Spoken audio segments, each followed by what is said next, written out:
Hello, today I would like to do a short antiquarian rant on metal detecting.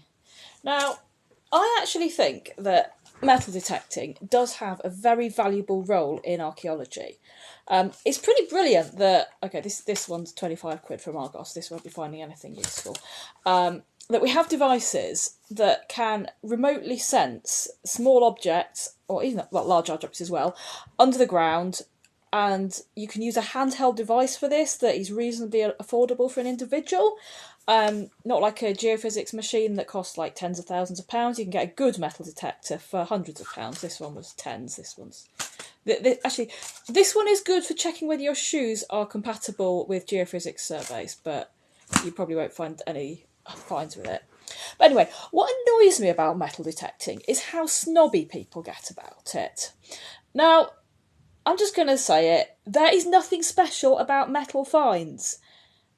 Some of the most amazing archaeological finds I've seen have not been metal. In fact, none of the most amazing ones that I've been involved in finding have been metal. So, for example, at the Uncovering Roman Carlisle dig, probably none of the top 100 finds, maybe even top 200 finds are metal at all. Now, that does sound like a huge number, and I am cheating slightly because I am counting every single one of some categories we found a very large number of. So, some of the best finds of Uncovering Roman Carlisle that prove it to be some sort of imperial site are the lump of Tyrian purple, the purple dye that only the Emperor can use. Mr. WC21 Productions was so... WC21 UK Productions Limited was so impressed with that, he made that the feature of his video. Not metal. There was an inscription dedicated to Julia Domna, Septimius Severus's wife, carved into stone. Not metal. We also have other signs that there was an emperor there. So there's some North African style engineering that's made of ceramics, not metal. Now, one of the reasons why I'm saying that there are no metal finds in the top 100 finds is because another sign that there was an emperor there is that some very rare tiles with IMP stamped on them have been found there. And when I say very rare, Uncovering Roman Carlisle has found like 50 to 100 of them, which is really extraordinary. Like, normally if we found one, that would be like, okay, this is the best find of my career. But as I say, I'm not a professional, so I don't actually know what best of career would be. But like that would be a solid contender. Another thing that they found a lot of is intaglios in drains, and they're little gemstones that intaglio, that's how you pronounce it actually. Do I have the book to hand? I was going to wave the book at you, but then I forgot to pick it up. Because Uncovering Roman Carlisle have got this lovely book which details all the intaglios. Again, like 50 to 100 of those have been found. Not metal. Oh, I think one was still in the ring. So there we go. There's one metal find that is like one of the star things. And there's other really cool stuff, like signs that women and children were there, which consists of things like hairpins made of bone, and a doll's foot that I think that was bone, not wood. And then other sites, the wooden tablets at Vindolanda. Like, the only Roman writing by a woman was found at Vindolanda on a wooden tablet. Again, not metal. I don't know if they had metal edges, but the main event was made of wood. So, yeah.